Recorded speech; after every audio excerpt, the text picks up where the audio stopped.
Hey guys, this is Xavier with Gotta Be Mobile, and I want to record a quick video to show you what cameras I'm using and what cameras I actually recommend to friends and families these days. I get a lot of comments on my photos that I share with friends and family on Facebook, through email, and a bunch of other photo sharing services, and the question I get most often is, what camera are you using? So here goes. Now it's important to remember that a quality photograph is more dependent on the photographer than the equipment. There's professionals that use everything from an iPhone to Polaroids all the way up to cameras that cost $75,000. But this here is a Sony RX100, and for the average person, this is the best camera money can buy.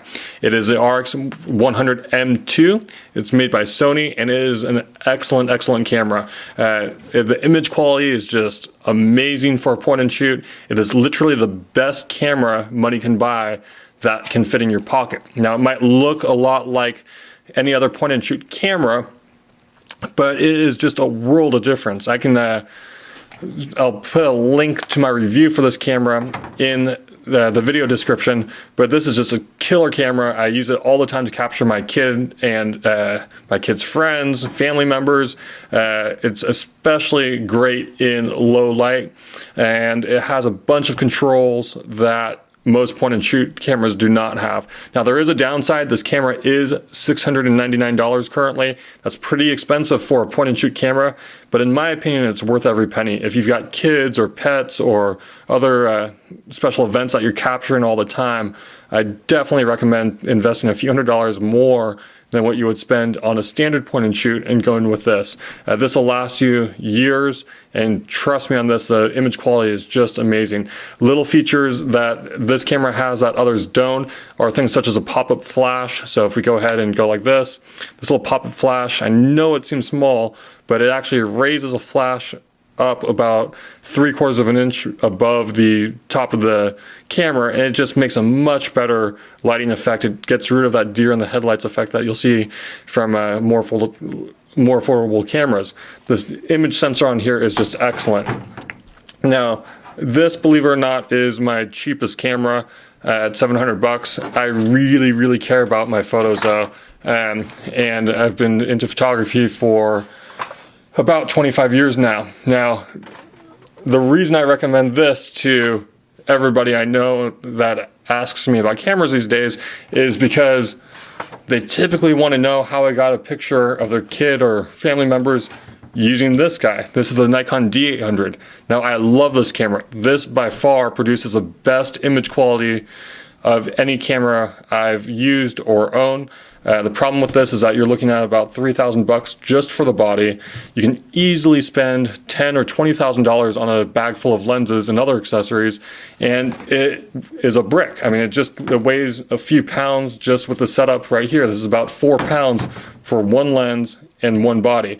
It's not something that you want to lug around on a regular basis. And to my friends that have purchased DSLRs, that have aspired to become photographers, the truth of the matter is these kinds of cameras end up on a shelf somewhere, and they end up taking most of their family photos with their iPhones or Android phones or little point and shoots like these guys.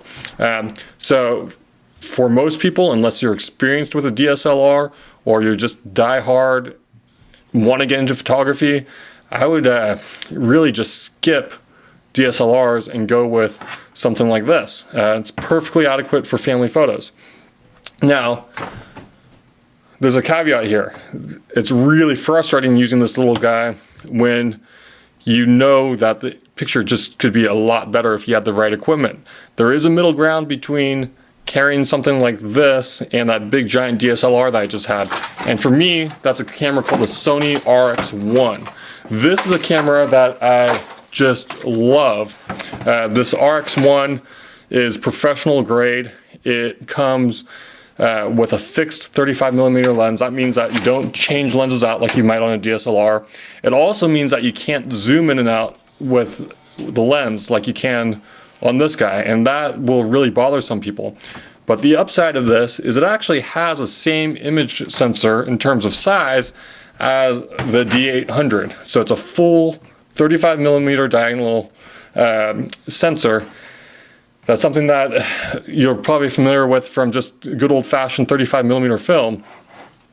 but they've managed to shrink it down into something that's just a tiny fraction of the size of a professional DSLR. So this camera is my go-to camera now when I'm going to family events where I know it's a special time, such as my son's birthday, when I'm going to a wedding party, etc., etc. I will carry this because I want to capture those once-in-a-lifetime events. The downside of this camera, once again, though, is price. So this is a $3,000 camera, and the accessories for it are very expensive. So, for example, this little thumb grip deal here to make sure your thumbs don't accidentally mash these keys and this dial. This guy here is like $200, and that's the cost of a small point-and-shoot camera. But like I said, the images from this little guy rival the image quality of a big giant Nikon. There's a time and a place for these Nikons, but the playground isn't one of them. My kid's swimming class is not the time or place for a big giant DSLR. You get really weird glances from other parents, and it's just not fun to lug 10 pounds of equipment around in a casual environment. So this camera right now is my favorite camera out of everything, and I've got quite a selection of cameras going on here. It's a Sony RX1. I'll go ahead and post some more info about this particular camera in my links. If you like sort of the retro look, if you like or love just stellar image quality and don't like the idea of a DSLR, this might be a camera for you. Now I'm going to show you a couple of other cameras that aren't really cameras, but I use them as cameras on a regular basis. This here is Google Glass. It's not widely available. It is an expensive product. It costs $1,500. But one of the main features I like about this this product, is that it's got a camera built in right here. You can actually take pictures with this device by just blinking with your right eye. So this is really fun. If I'm driving and I see a car that I like on the road, literally just blink at it. I saw an old Hudson Hornet for sale on the side of the road the other day. I just glanced over at it, blinked at it, and I was able to get the information about the sale off of the for sale sign without having to pull out my smartphone or completely stop my car and get out. The downside is the image quality on this is about what you would see from a cell phone 2 years ago. So when you take pictures with this, it's definitely not as high quality as the latest smartphones like the iPhone 5S or Galaxy S4, but it gets the job done, and it gets the job done hands-free. I love the fact that I'm able to take pictures with this, but the good old favorites right now that I have for pictures in general are the HTC One M8 and the iPhone 5S. The One M8 produces excellent highlight reels, and the iPhone 5S, in my opinion, produces the best image quality of any smartphone on the market. So these are my cameras. Love them all for different reasons. I don't necessarily recommend them all, but I'm taking less and less photos with the big guys like this. This is another Nikon DSLR D4. And I'm taking more and more with little guys like this, Google Glass, iPhone 5S, and HTC One.